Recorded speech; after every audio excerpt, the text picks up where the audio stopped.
Halo semua, kita hari ini akan lanjutkan pembacaan Alkitab, firman Tuhan di Yohanes 3 ayat yang ke-22. Mari kita doa sama-sama ya. Terima kasih Bapa Surgawi untuk hari ini yang Kau berikan untuk kami. Terima kasih untuk nafas yang Kau berikan kembali hari ini. Kami boleh menikmati hari yang baru bersama-Mu. Kami bersyukur Tuhan untuk waktu yang Kau berikan, untuk kesehatan. Kami bisa membaca firman-Mu kembali. Roh Kudus, kami minta Kau bekerja, Kau menuntun kami kepada seluruh kebenaran. Singkapkan apa yang dimaksudkan firman Tuhan hari ini, supaya kami mengerti dan kami bisa menjalaninya, kami bisa hidup di dalamnya setiap hari. Terima kasih untuk hari ini, untuk waktu ini Tuhan. Amin.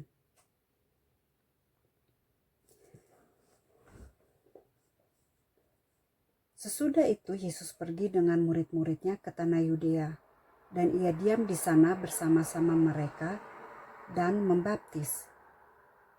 Akan tetapi Yohanes pun membaptis juga di Ainon, dekat Salim, sebab di situ banyak air, dan orang-orang datang ke situ untuk dibaptis.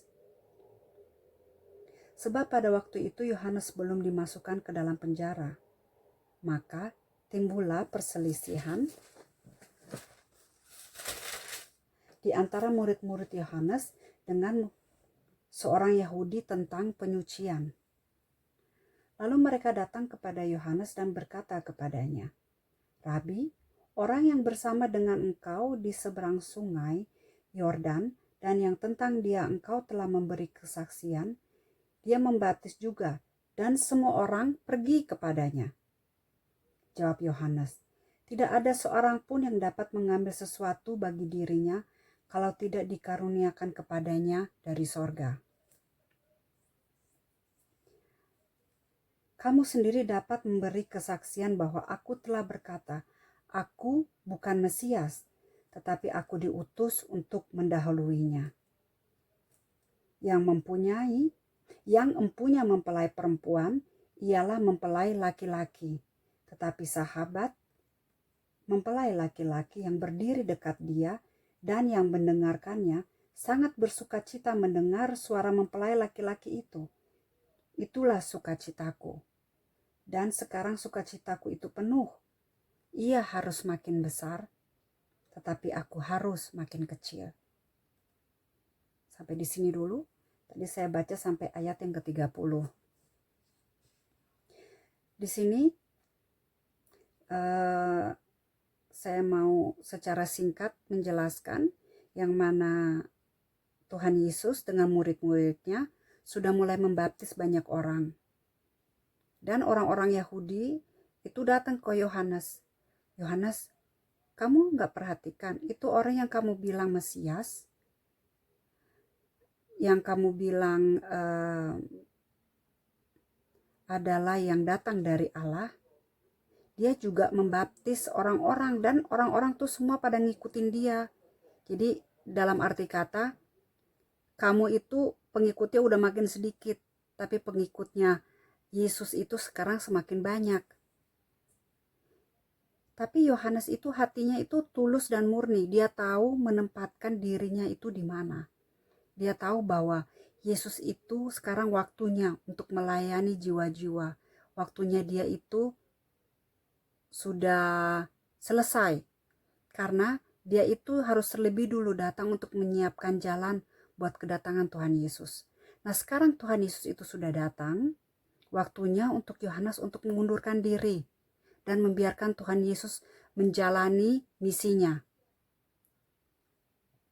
Jadi Yohanes itu tidak ada rasa iri, rasa kecewa. Ya, jadi dia tahu sungguh-sungguh panggilan Tuhan dalam kehidupannya.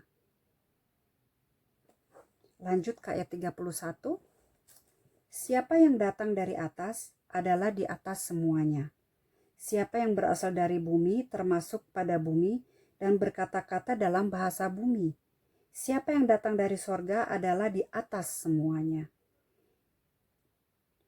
Jadi Yohanes menjelaskan bahwa yang datang dari sorga itu perkataannya itu surgawi. Jadi kata-katanya itu bukan kata-kata yang fana, tetapi kata-kata yang membawa kehidupan yang kekal.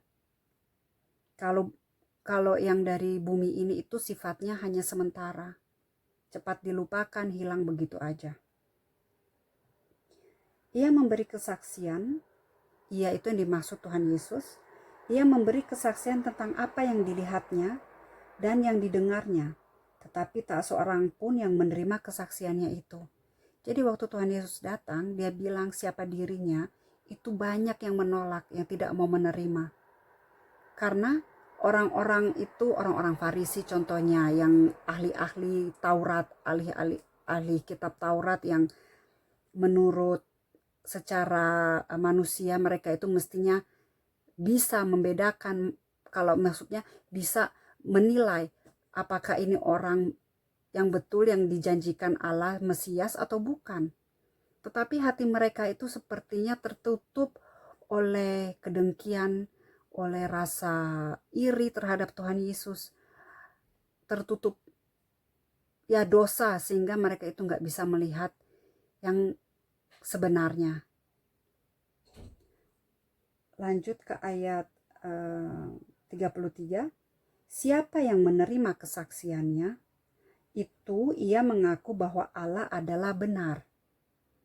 Sebab siapa yang diutus Allah, dialah yang menyampaikan firman Allah, karena Allah mengaruniakan rohnya dengan tidak terbatas. Jadi barang siapa yang menerima kesaksiannya Tuhan Yesus saat itu, berarti dia itu juga mengakui bahwa Allah itu Allah yang benar.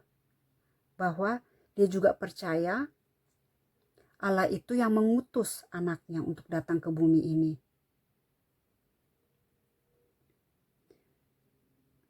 Ayat ke-35. Bapa mengasihi anak dan telah menyerahkan segala sesuatu kepadanya.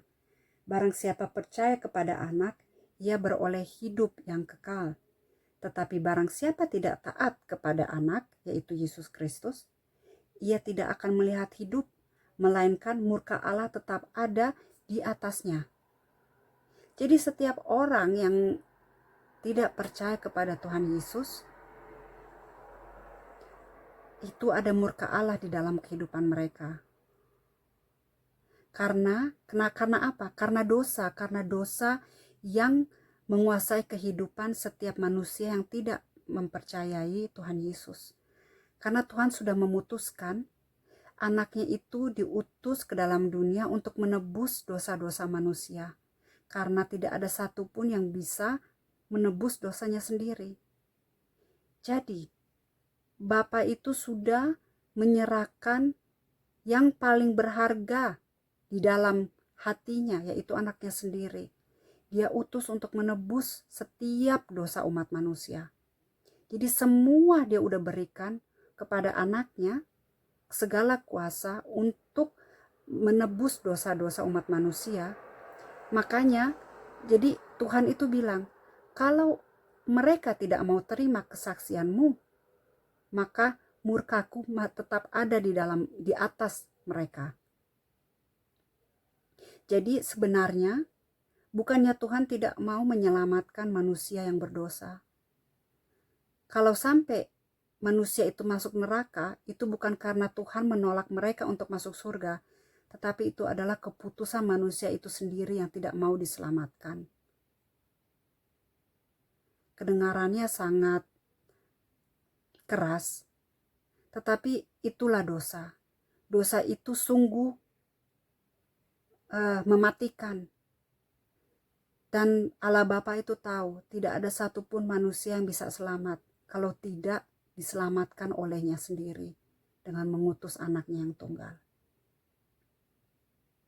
Jadi kita yang sudah diselamatkan, jangan kita sampai lupa akan kebaikan Tuhan.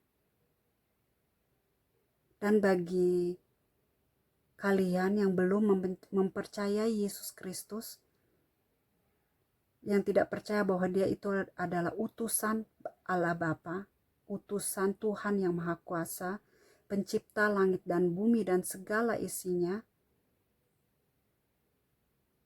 saya akan berdoa supaya kalian mau membuka hati dan mau percaya bahwa Yesus itu adalah satu-satunya yang bisa menebus dosa kalian dan mengampuni segala kesalahan.